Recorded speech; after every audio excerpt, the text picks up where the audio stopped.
기억하시고 축복의 은혜를 내려 주시옵소서. 네, 감사드립니다. 예수님 이름으로 기도드립니다.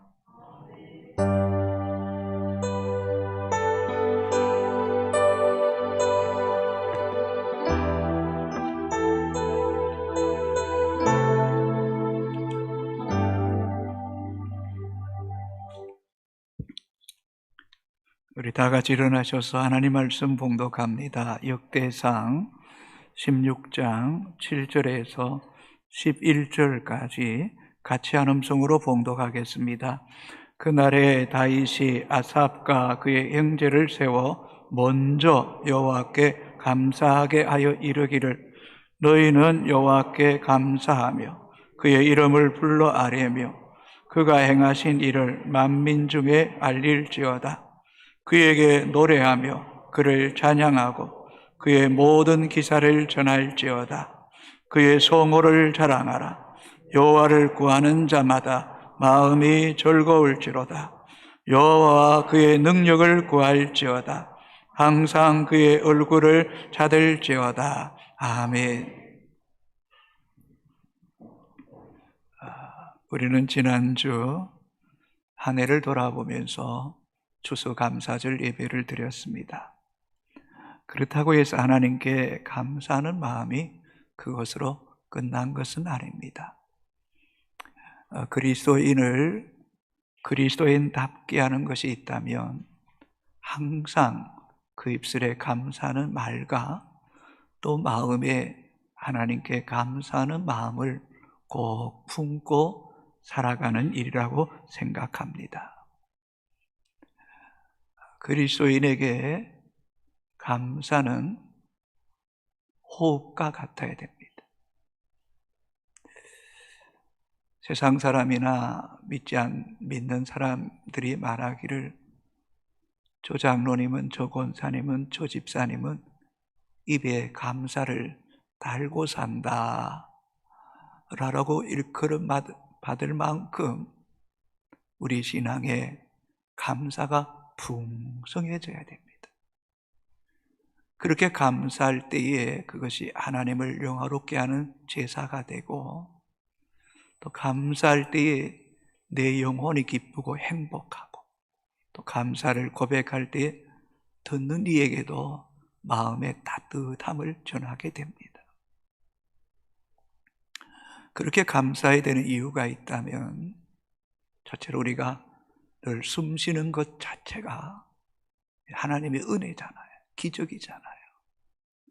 숨을 못 쉬는 순간에 우리 인생은 끝나는 거잖아요. 숨 쉬며 살아가는 것 자체가 감사하고, 또 우리가 예수 믿고 구원받았기에 죽어도 다시 살아 영원한 천국 백성이 되는 것 생각할 때 어찌 감사하지 않을 수 있겠습니까? 그래서 입술에 늘 감사가 있고 마음에도 감사하는 마음이 있으면 사단이 우리를 공격하지 못합니다. 그러나 원망하고 불평하고 불안해하면 사단이 우리의 영혼을, 마음을 장악하게 되면 우리의 마음이 빈핍해지는 겁니다. 그래서 성도는 범사에 감사하며 사는 것이 우리를 향한 하나님의 뜻임을 잊지 말아야 합니다. 구약 성경에서 감사를 가장 많이 한 사람이 있다면 저는 다윗이라고 생각합니다. 참 다윗은 왕이 되기까지 사울왕에게 10여 년이나 쫓겨다니는 혹독한 어려움을 겪었습니다. 쫓김 가운데도 하나님께 부르짖고 기도하며 하나님은 어김없이 다윗에게 응답하시고, 그 응답하시는 하나님을 깊이 체험할 때마다 그는 찬양하며 하나님께 감사의 시로 고백했던 것이 바로 시편 가운데 75편 절반이 다윗의 감사와 찬양의 기도입니다. 다윗은 이새의 8번째 아들 막둥이로 태어났습니다. 그래서 아버지로부터 특별한 총애도 받지 못했고 그런 기대도 없었던 아들이지만 그가 하나님을 사랑하는 마음은 정말 특심했습니다. 하나님에 대한 믿음이 얼마나 컸던지 그 블레셋 골리앗 장군을 향하여 만군의 여호와 이름으로 그 골리앗을 쳐서 이겼던 사람이 다윗 아닙니까? 하나님 그 믿음, 그 담대함을 보시고 통일 이스라엘 왕국의 왕으로 우뚝 세워주셨습니다. 그 후에 다윗이 여부수 족속과 전쟁을 쳐서 예루살렘을 점령하게 됩니다. 그리고 예루살렘을 이스라엘의 수도로, 명실공히 중심지로 삼았을 뿐만 아니라 그곳은 하나님의 임재가 있는, 하나님의 영광이 떠나지 않는 예루살렘 되기를 소망했습니다. 그래서 하나님의 임재의 상징인 이 언약궤를 예루살렘 그 성막, 장막에 모시기를 너무너무 원했던 것입니다. 곧 하나님과 함께함이 가장 큰 은혜요 복임을 알았기 때문입니다. 그래서 아비나답의 집에 있는 이 언약궤를 옮겨서 예루살렘으로 가져오려고 하는데, 그때 성경적인 방법이 아닌 새 수레에 소로 하여금 그 수레의 언약궤를 싣고 운반하게 됩니다. 그때 소가 띠므로 그 아비나답의 아들 우사가 그 언약궤에 손을 댔다가 여호와께서 진노하사 우사가 그 자리에서 즉사하고 말았습니다. 성경에 기록된 대로 한다면 이 언약궤, 하나님 임재의 상징은 너무나 거룩한 성물이기 때문에 레위 자손들 가운데도 고핫 자손이 어깨로 메고 경건하게 조심스럽게 예루살렘으로 옮겼어야 해야 되는데, 그 일을 하지 못함을 통하여 결국 이 언약궤를 옮기는 일이 중단하게 됩니다. 그때에 레위 사람에 속한 오벳 에돔이 이 언약궤를 자기 집에 잘 모셨습니다. 다윗 왕도 두려워서 그 일을 중단했지만 오벳 에돔은 하나님을 경외하는 마음으로 자기 집에 잘 모셨습니다. 모신 지가 석 달밖에 되지 않았는데 여호와께서 그 오벳 에돔의 온 집에 복을 주셨더라라고 성경은 기록하고 있습니다. 사무엘하 6장 11절 한번 같이 읽어볼까요?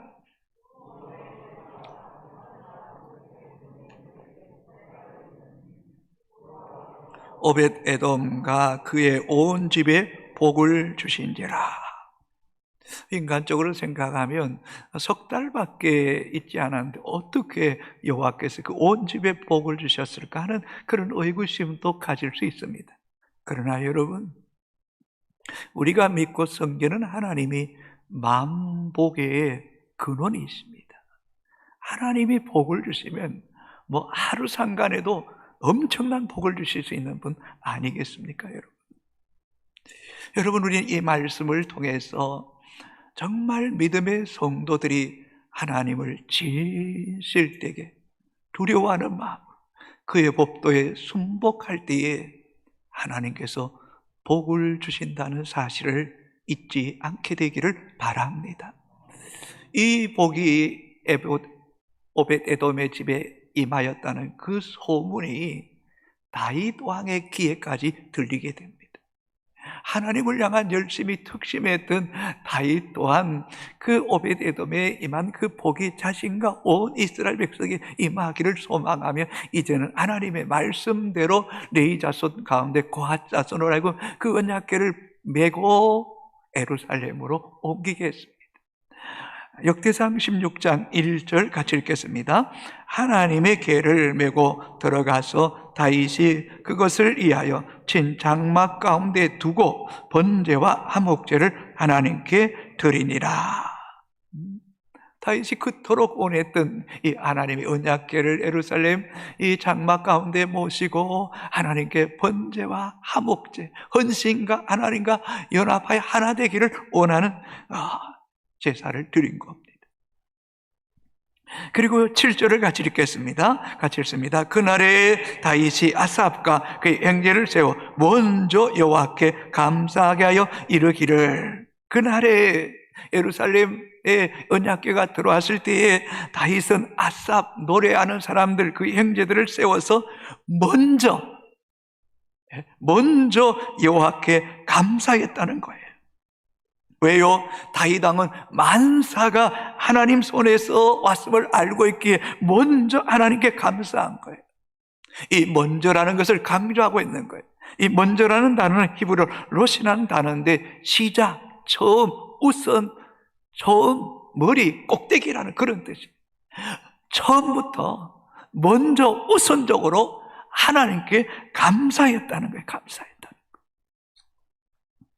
많은 사람들은 어떤 일이 성공하면 감사하고 실패하면 감사하지 않습니다. 어려운 시험을 쳐서 합격하면 감사하고 합격하지 않으면 감사하지 않습니다. 그러나 진짜 믿음의 사람은 시작부터 하나님께 감사하는 거예요. 처음부터 감사함으로 시작한다는 거예요. 정말 먼저 감사하는 일은 아무나 할 수 있는 일이 아닙니다. 삶의 문제가 복잡하고 어렵고 동굴처럼 아무것도 보이지 않을 때, 내 마음이 상하고 낙심될 때, 내가 계획했던 일대로 되지 않고 정반대로 문제가 더 복잡해질 때에 감사하는 것 정말 쉽지 않습니다. 머리로는 먼저 감사해야 된다고 하는데 마음으로는 그 감사가 쉽지 않습니다. 그러나 잠깐 근심할 수 있습니다. 그러나 며칠이 지나도 그것이 해결되지 않을 수는 없겠지만 지나면 그래, 감사해야지. 왜냐하면 내가 믿는 하나님이 선하시고 그 인자하심이 영원하기 때문이야 라는 믿음으로 감사하게 됩니다. 시편 136편 1절을 같이 읽겠습니다. 여호와께 감사하라. 그는 선하시며 그 인자하심이 영원함이로다. 삶의 문제는 여러 가지 어려움과 이런 복잡함이 꽉 차 있을지라도 중심 속에 여호와께 감사하라. 그분은 선하시다. 그분의 인자하심은 영원하다라는 믿음 속에서 감사해야 돼. 디모데전서 4장 4절 같이 읽어볼까요? 하나님께서 지으신 모든 것이 선함에 감사함으로 받으면 버릴 것이 없나니. 하나님이 지으신 모든 것이 선하다는 거예요. 그래서 감사함으로 받으면 버릴 것이 없다는 거예요. 이런 하나님을 신뢰하는 믿음만큼 성도가 감사가 깊어질 수 있다는 거예요. 다니엘은 자신이 기도하면 사자굴에 던져진다는 사실을 알고도 기도합니다. 그가 기도만 할 뿐만 아니라 그의 하나님께 오히려 감사했더라 라고 성경은 기록하고 있습니다. 다니엘서 6장 10절 같이 읽습니다. 다니엘이 이 조서에 왕의 도장이 찍힌 것을 알고도 자기 집에 돌아가서는 윗방에 올라가 예루살렘으로 향한 창문을 열고 전에 하던 대로 하루 3번씩 무릎을 꿇고 기도하며 그의 하나님께 감사하였더라. 다니엘의 감사는 환경이나 조건이 아닙니다. 정말 인간적으로 생각하면 절대로 감사할 수 없습니다. 하나님, 기도하는 나에게 왜 이런 시련을 주십니까? 라고 원망할 수도 있습니다. 그럼에도 불구하고 다니엘은 하나님을 신뢰하고 믿는 믿음 안에서 그의 하나님께 감사하였더라. 그리고 결국 다니엘은 사자굴에 던짐을 당합니다. 그런 하나님은 벼랑 끝에서 정말 사자굴에게 갈기가게 찍혀서 죽을 수밖에 없는 그 마지막 어떤 죽음의 문턱에서 하나님은 하나님의 천사들을 보내어서 사자의 입을 봉하시고 다니엘을 건지심을 통하여 다리오 왕으로 하여금 다니엘이 하나님이 살아계신 하나님이라고 그 하나님을 백성들에게 선포하게 하셨습니다. 하나님의 선하심과 그 인자하심이 영원하심을 믿는 성도는 삶의 문제가 정말 위기 가운데 있을지라도 감사할 때에 하나님께서 그 가운데서 대사를 행하시는 놀라운 은혜를 체험하는 기적의 통로가 되기를 주의 이름으로 축복합니다. 우리 예수님도 항상 먼저 감사 기도하셨습니다. 마태복음 14장 19절 같이 읽습니다. 무리를 명하여 잔디 위에 앉히시고 떡 5개와 물고기 2마리를 가지사 하늘을 우러러 축사하시고 떡을 떼어 제자들에게 주시매 제자들이 무리에게 주니. 이 강야에는 여자와 아이 외에 장정만 5,000명, 여자와 아이 합치면 10,000명은 좋게 넘습니다. 그곳에 보리떡 5개, 물고기 2마리는 초라하기 그지 없습니다. 그러나 우리 예수님은 보리떡 5개, 물고기 2마리 보지 않으셨습니다. 10,000명이 넘는 수많은 무리들을 보지 않으셨습니다. 그 가운데서 예수님은 하늘을 우러러 보셨다는, 위를 쳐다보셨다는, 당신은 하늘의 하나님의 은혜를 구하는, 하늘의 하나님께 감사하며 하늘의 은혜로 그 삶의 현장을 채워지기를 원하는 겁니다. 문제를 보시는 것이 아니라 하늘의 하나님을 주목하는 것, 하늘의 하나님의 은혜로 그 마음과 그 영혼과 그 삶의 현장 속에 함께하기를 바라보았다는 것. 이것이 예수님의 믿음이에요. 어디 바라볼 뿐입니까? 축사하시고 라고 말씀합니다. 히브리어 헬라어로 율르게오라는 단어인데 오히려 감사하다, 축복하다, 찬양하다는 것. 보리떡 5개와 물고기 2마리를 가지고 5,000명, 장정 5,000명을 바랄 때 감사할 수 없지만 하늘의 하나님을 우러러 볼 때에 그 전능하신 하나님, 창조주 하나님, 역사의 주권자이신 하나님, 능치 못함이 없으신 그 하나님을 바라보고 찬양하고 감사하고 축복할 때에 보리떡 5개와 물고기 2마리로 장정 5,000명을 다 배불리 먹이시고 12바구니를 남기셨습니다. 사람을 헬라어로 안드로포스라 그럽니다. 이 말의 뜻은 위를 바라보는 존재라는 것입니다. 하나님은 이 땅의 피조물을 당신의 형상대로 지으시고 생기를 불어넣으시고 생명이 되게 하심으로 그 육체와 생명과 영혼을 통하여 하늘의 하나님을 바라보도록 지으셨다는 것입니다. 동물과 짐승의 차이가 뭘까요? 동물은 땅만 봅니다. 하늘을 볼 수 있지만 하늘의 하나님을 고백하지는 않습니다. 그러나 사람은 위를 바라보도록 지으셨다는 것입니다. 불신앙과 경건한 신앙인의 차이가 뭘까요? 불신앙인은 오로지 사람과 땅과 이 땅의 문제만 바라보고 삽니다. 그러나 경건한 그리스도인은 안드로포스입니다. 위를 바라보는 것입니다. 하늘의 은혜를 구하며 살아가는 것, 그것이 진정한 그리스도인이라는 것입니다. 요한복음 11장에 예수님의 친구 나사로가 병들어 죽었습니다. 죽어서 장사되어서 이미 나흘째가 되어서 그 무덤에서 냄새가 납니다. 무덤 앞에 서신 예수님은 그때도 하늘을 우러러 보시고 감사 기도하셨습니다.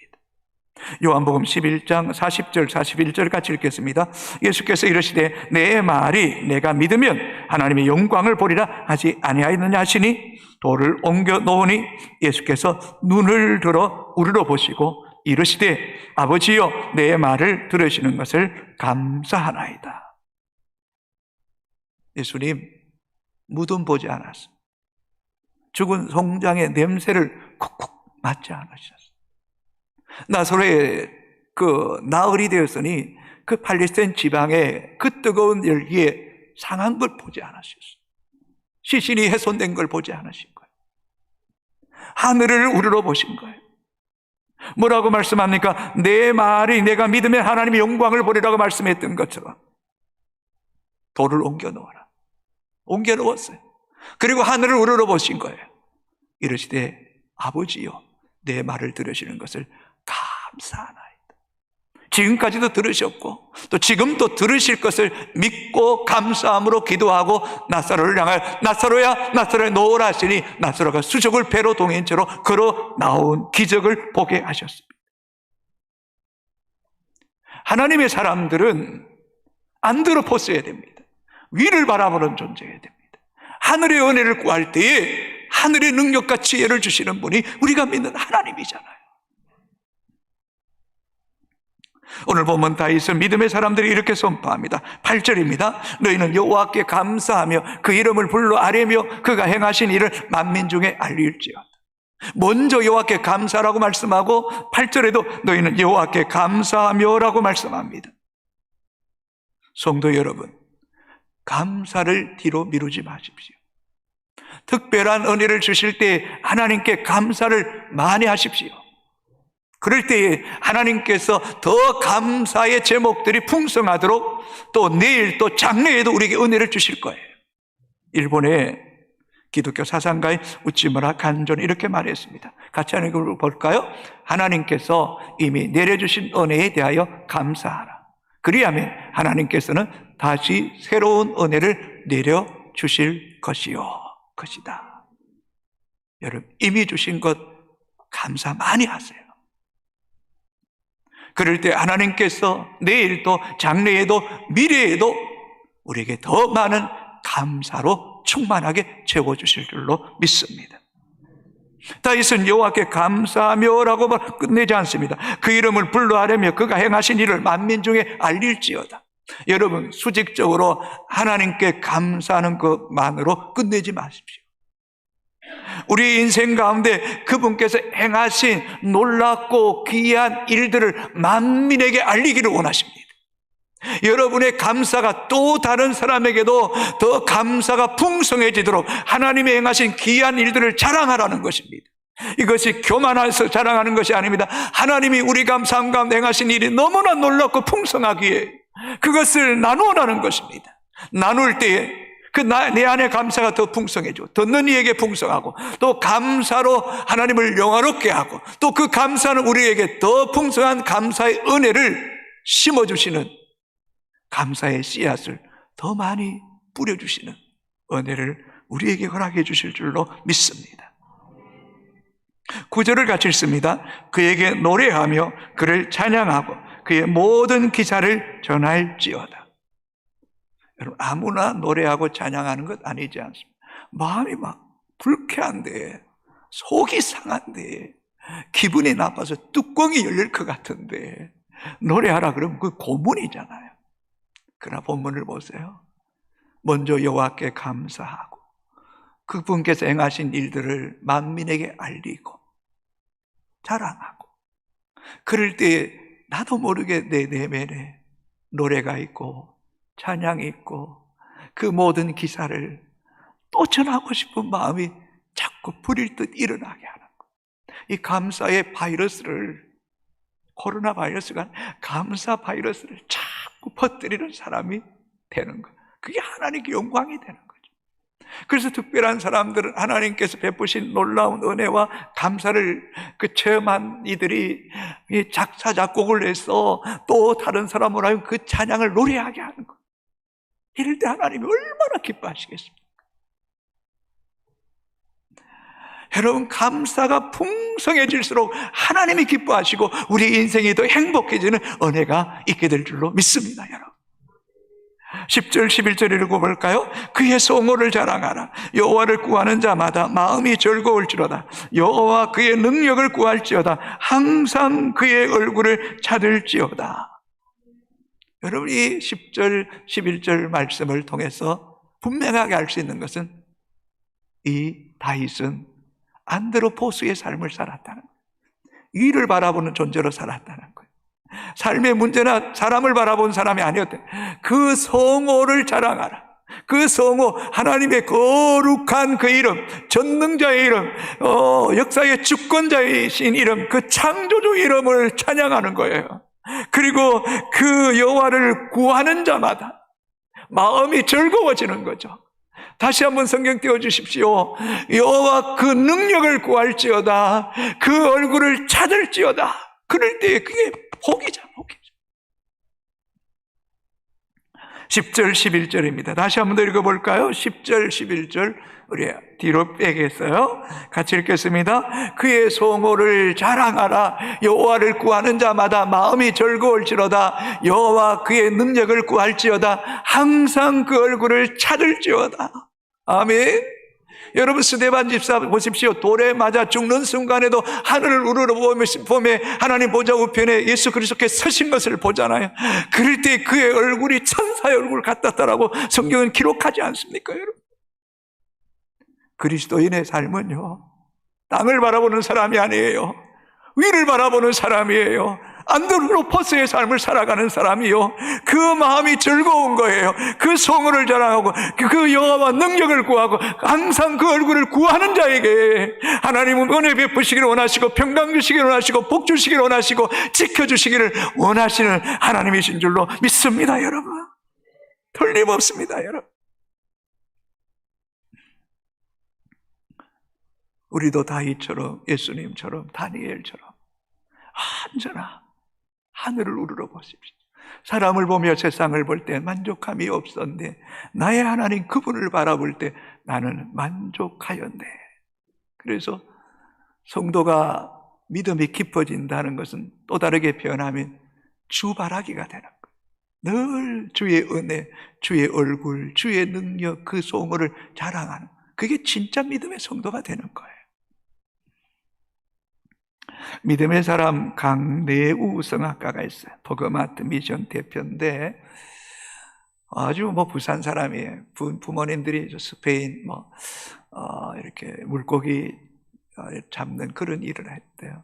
부산에서 이렇게 콩쿨 대회 나가면 거의 입상하고 그냥 탁월한 사람으로 인정돼 서울까지 가서 성악가 들어갔어요. 근데 얼마나 방탕하게 살았는지 늘 술, 담배 이게 입에 떠나지 않았대. 근데 여러분, 부모가 얼마나 중복이 됐던지 어느 날 새벽에 교회 가고 싶은 마음이 드는 거예요. 근데 가니까 너무 좋은 거예요. 편안하게 그저엎드려요. 그렇게 다니는 가운데 성령이 임하는데 아주 정말 그 말 그대로 성령의 불이 이 집사님 속에 쑥 임하게 된 거예요.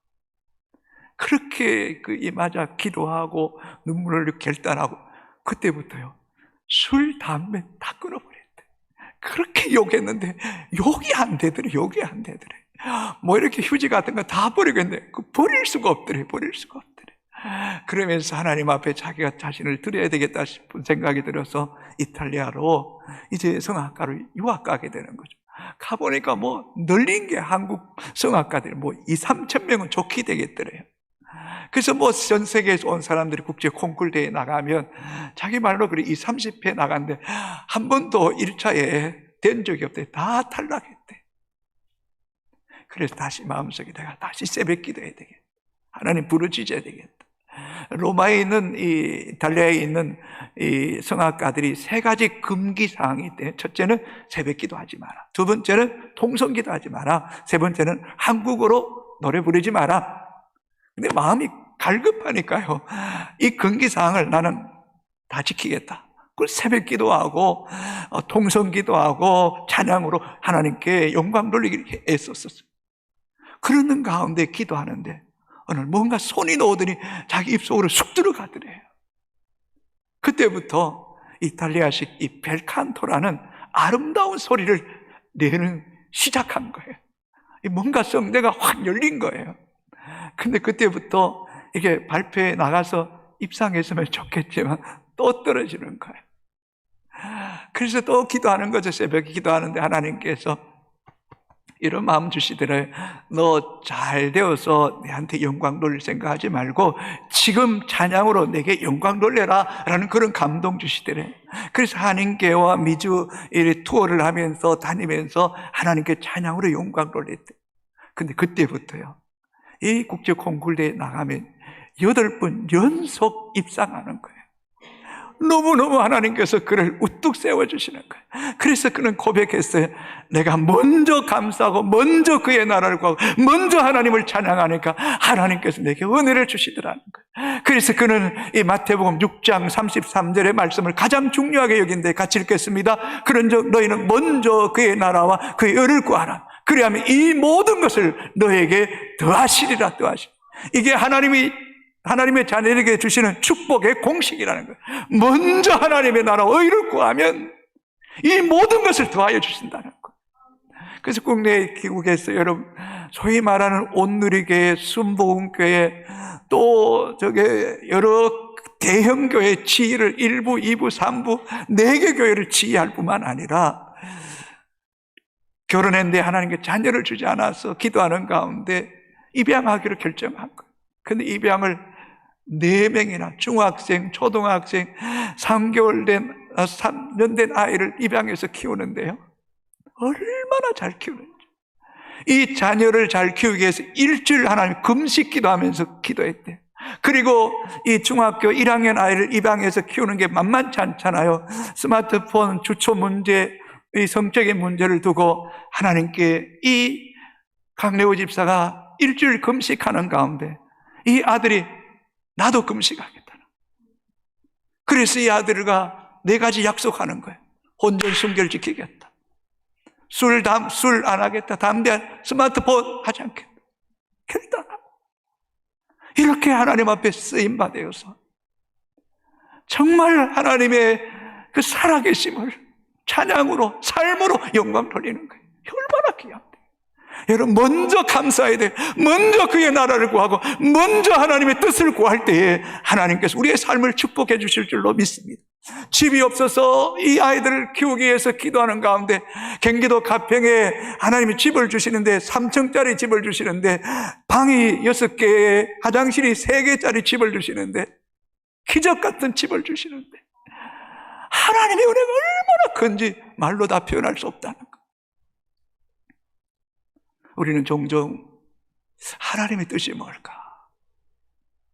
나도 하나님 뜻 좀 알았으면 좋겠다. 하나님 뜻 좀 가르쳐 주시면 내가 정말 기쁘게 순종할 텐데 하나님 왜 좀 그 뜻 안 가르쳐 주세요? 이렇게 반문할 때도 있지 않습니까? 그러나 여러분 성경은 분명하게 말씀하세요. 뭐라고 말씀합니까? 데살로니가전서 5장 16절 17절에 항상 기뻐해라. 쉬지 말고 기도해라. 범사에 감사해라.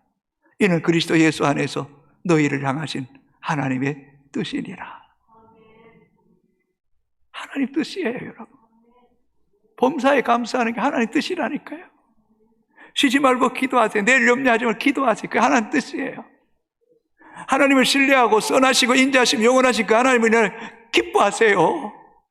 힘들죠. 마음대로 안 되죠. 그러나 기뻐하려고 노력하세요. 기도해 보세요. 감사해 보세요. 그럼 기도하고 감사하면 기쁨이 생기는데 어떡하겠어요? 이게 우리를 향한 하나님 뜻이란 말이에요. 요즘 복음성가 가운데 아주 핫 이슈가 되고 또 수많은 사람들이 뜨겁게 부르는 이 찬양을 지은 손경민 이 작사 작곡한 목사님이 있어요. 근데 그의 삶을 이야기 들어보면 정말 가슴이 찡해요. 2살 때에 아버지가 가정을 버리고 떠나간 거죠. 20대 후반에 어머니가 2 아들을 키우는 거예요. 생활이 너무너무 어려웠어요. 원래 이분이 41살밖에 되지 않아요. 근데 초등학교 4학년 때부터 신문 배달하고요. 초등학교 6학년 때 구두 닦기 하고요. 중고등학교 때 치킨 배달하고 햄버거 배달하면서 우여곡절 끝에 고등학교 졸업하고 공장에 취업합니다. 아마 빵 만드는 팥 공장에 취업한 거예요. 팥자루 오면 그 공장에 일하는 다 70대, 80대인데 이 친구만 20대 그 초반에 그 팥을 기계에 넣어서 가는데 무거운 거 혼자 다 되니까 손톱이 다 닳도록 터지도록 그렇게 일했대요. 그러다가 하나님의 은혜로 신학교에 들어간 거예요. 근데 이 손경민 목사의 어머니가 그 어렵고 힘들 때부터 새벽기도 안 빠졌다는 거예요. 어머니가 교회 가서 기도하면 이 아들도 따라가서 함께 어머니가 울면 자기도 울고 그렇게 기도한 거예요. 김장사하고 온갖 장사 식당에 일하고 어머니가 늦게 돌아오면 아이들이 자고 있을 때 어머니가 눈물 뚝뚝 흘리며 기도하는데 알면서도 모른 척 하면서 잠들었대. 그렇게 어머니의 기도 가운데 이 아들이 찬양의 은사가 있고 작사 작곡의 은사를 주신 거예요. 인간적으로 생각하면 이런 분 같으면 고난, 시련, 역경, 환난 이런 찬양해야 되지 않나요? 근데 이분의 찬양 제목은 두 글자예요. 그리고 멜로디는 아주 단순해요. 요즘 즐겨 부르는 찬양 있죠. 지난주에 우리 불렀잖아요. 내가 누려왔던 모든 것들, 내가 지나왔던 모든 시간들, 내가 걸어왔던 순간들, 당연한 것 아니라 은혜요. 은혜 찬송, 또 행복 찬송, 감사 찬송, 충만 찬송, 동행, 이 복음성가를 이분이 다 지은 거예요. 또 재미난 건요, 할머니가 있었는데 초중학교 때 교회에서 늘 찬양으로 드럼으로 연주할 때면 아주 예쁜 아가씨가, 그 중학생 여자가 피아노 반주하는 자매가 있었어요. 할머니가 그랬대, 야, 너 저 아이하고 결혼했으면 좋겠다 그랬는데 그 자매가 결혼한 거예요. 피아노 은사가, 찬양 타고난 은사가 있더라고, 사모도요. 근데 얼마나 어렵게 살았는지요. 흙집에서 살았는데 진해가 막 나오고 화장실은 떨어져 있고, 그러면서도 이 아내 마음속에 하나님께 자기 남편을 귀하게 쓸 거라는 믿음이 주시더래요.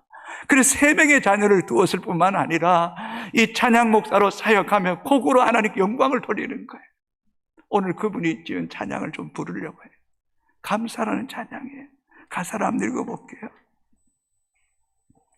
오늘 숨을 쉬는 것 감사, 나를 구원하신 것 감사, 내 뜻대로 안 돼도 주가 인도하신 것 모든 것 감사, 내게 주신 모든 것 감사, 때론 가져가심도 감사, 내게 고난 주셔서 주 뜻 알게 하신 것 모든 것 감사, 항상 주 안에 있음 감사, 참된 소망 주심도 감사, 나 같은 사람도 자녀 삼아 주신 것 모든 것 감사.